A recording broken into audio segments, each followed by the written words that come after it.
But one of the things that worries me, it appears that formal education, this education where we get degrees, does not appear to help. We need another kind of education. We need a kind of education that changes our minds and hearts. A kind of education that revolutionizes our minds and hearts.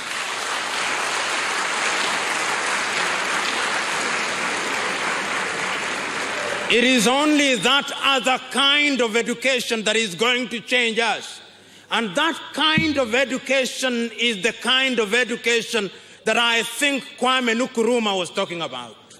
If you listen to Kwame Nkrumah quite clearly, if you listen to him quite clearly, you Ghanaians and fellow Africans, and I have carefully read Kwame Nkrumah and his numerous speeches, it is amazing that as early as 1960s, he had the wisdom to see that science and technology was at the very heart of human development. And he founded the Kwame Nkrumah University of Science and Technology. Today, I'm told that half of the graduates there graduate in humanities. You lost the script. So that the university is in danger of becoming a university of science and technology simply because it is its name. You know, I remember at one of my discussions when we were at the university, a friend of mine who had failed to get his doctorate for a long time was in a quarrel with a professor, and professor told him, "You will never be a doctor unless you go and get another Christian name called doctor." So there is a danger that we have that. But I was talking about education. If you look at the idea of Kwame Nkrumah at that time, when he was talking about the University of Ghana at Legon, what kind of education was he talking about? When he was talking about the creation of the University of Cape Coast, what kind of education was he talking about? When he was talking about nuclear energy in 1960s, Kwame Nkrumah was talking about nuclear energy. In 1960s, Kwame Nkrumah was talking about the Akosombo Dam and the Tema Port and Takoradi. He was seeing all these things.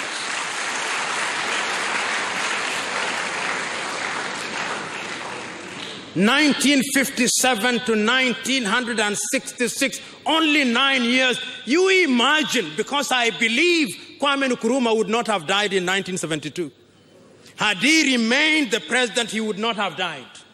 And you imagine that he had presided over this country for 15 years.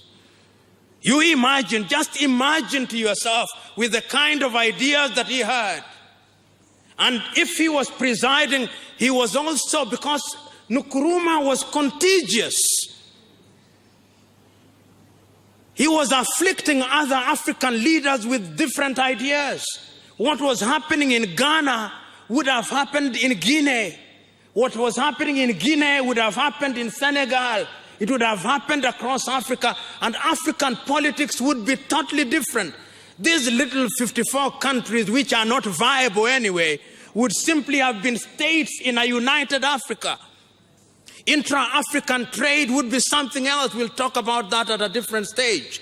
But what is important is that Kwame Nkrumah was clear, and I'm submitting to you, my fellow Africans, that until the day we have a political reawakening, Africa will never occupy her rightful place. Today, we have 54 African countries. Today, we have 54 passports. Today, we have slightly under 45 currencies, because CFA franc has reduced the number. All these currencies are soft currencies. The term soft is never used. The only hard currencies that we have are the dollar, the pound sterling, the euro. The yen sometimes is soft, sometimes it is hard, but it's hardening anyway. The yuan is beginning to harden. Not a single African country has any currency that is worth talking about. You leave Ghana with your cedi and pesawa, you go to Senegal, is as good as pepper. I came with my shilling here, it is useless, it can buy me nothing. I go to Angola and I have my kwanza, it is useless. The trick lies in political reawakening so that we are able to see things differently. This is why China, you may quarrel about her politics, but China knows what she wants in her politics.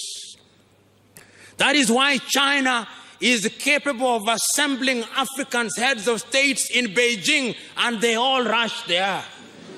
The 54 of them, all of them will go there. China does that.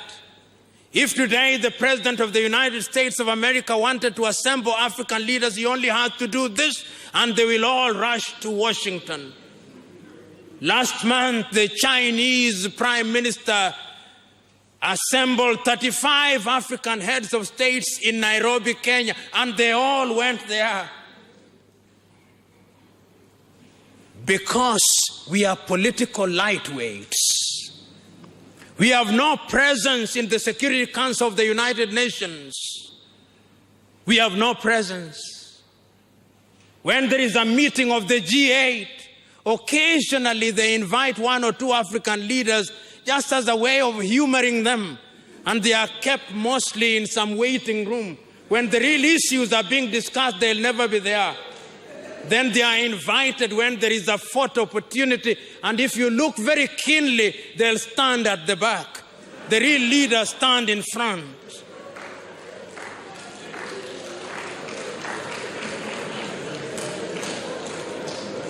When there is the G20, the same thing is done. In other words, until the day that we are able to demonstrate that we have become politically of age, nobody is going to respect us.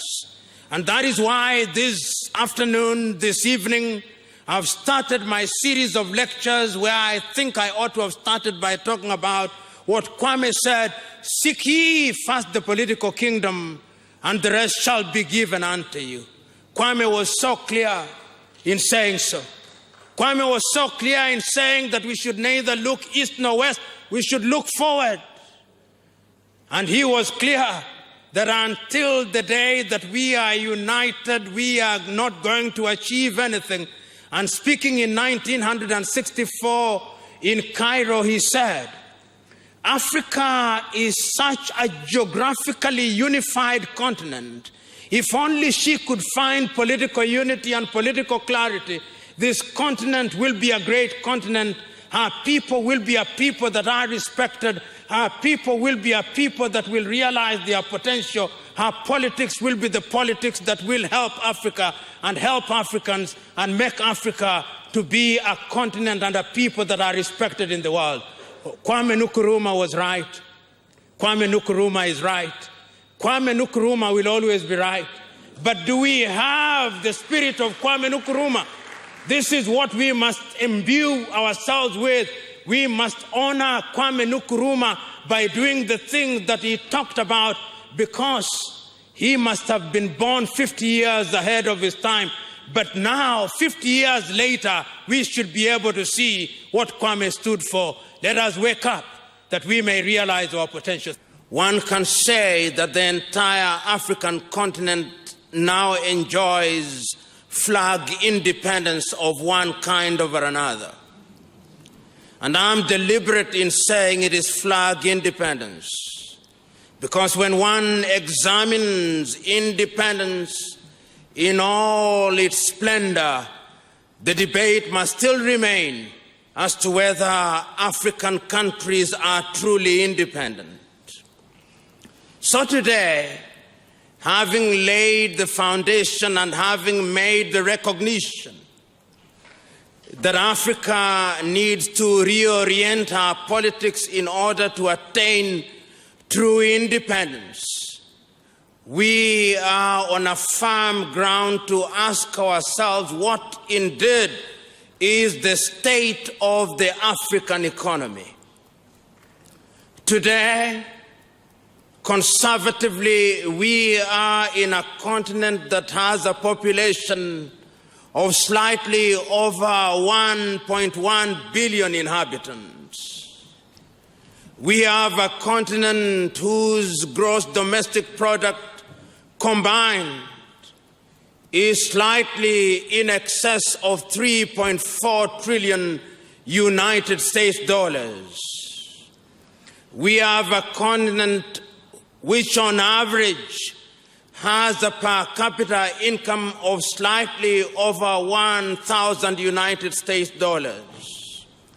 Today, we have a continent whose generation of electricity for its 1.1 billion people is less than the electricity that is generated by Spain with its 45 million people.